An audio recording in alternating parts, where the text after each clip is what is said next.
Samples of the original green poison pathogen, the ones we recovered off the currency used as a primary transmission vector, let us take a closer look at the virus's basic genome. What I found was clear evidence the bug had been manufactured. There's genetic material there from a half-dozen other pathogens, bolted onto smallpox to make a more efficient killing machine.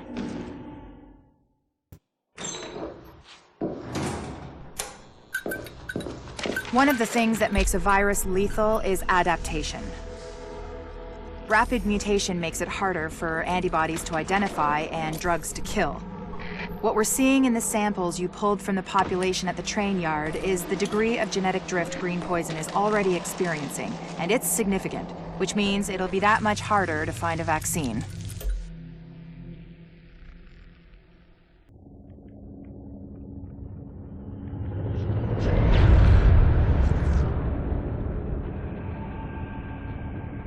What you're looking at is the smallpox virus. It normally takes 1 to 2 weeks for it to incubate in a host, and it's not contagious while it's doing so. Looking at Amherst's notes, it's clear he wanted to change that, to make green poison infectious while it developed, and to speed up that incubation process to make it spread faster. In English, it's more contagious and it reproduces faster. And that's bad.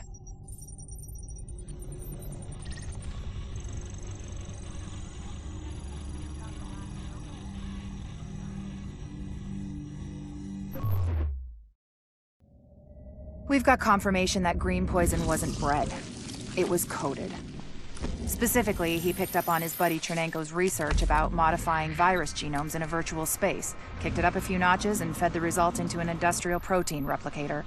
What came out the other end was a working virus, one he could keep tweaking to achieve maximum effect. By which I mean, dead people.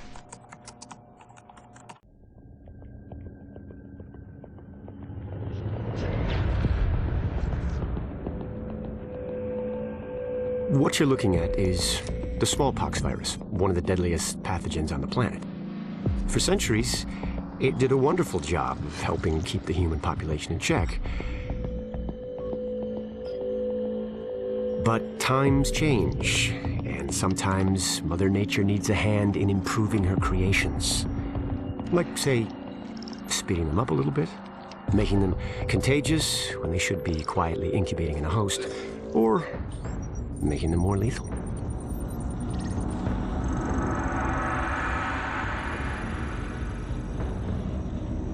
I didn't come up with the approach on my own. My friend Vitaly is one of the pioneers in the field, and the idea has been around for years.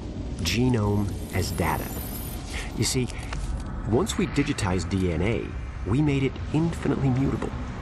We could do 1,000 virtual variations in the time it used to take to grow a 1 lab-grade generation of pathogens. And we could pick the best, most lethal combinations and make them real. That's how you make a killer virus, you see. Mix in genetic code from other diseases, and you move the sliders all the way up on lethality and virulence. The goal was a 90% mortality rate. I'm not sure my green poison is going to quite hit that, but honestly, that's just details. As long as most of humanity goes, the Earth stands a fighting chance.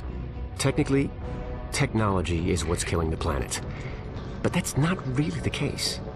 It's the greed that drives the technology. But a funny thing happened on the way to $100 genome maps and 3D printed plastic toys. Someone figured out those technologies could be repurposed, modified for the greater good. Me. Now, my virus is going to do what nature's always done. Decide who lives and who dies. And if nature decides I die, then I die. If nothing else, I'll have a lot of company. Natural selection at its finest, helped along by a little unnatural genetic manipulation. It's all data, really. Life's just a method of processing it. The same way I processed the smallpox genome on my laptop. And who's to say that wasn't the plan all along? If, by some miracle, you survive green poison, then nature's decided you deserve to live. The rest of us shouldn't and won't. Godspeed. I'll see you in hell.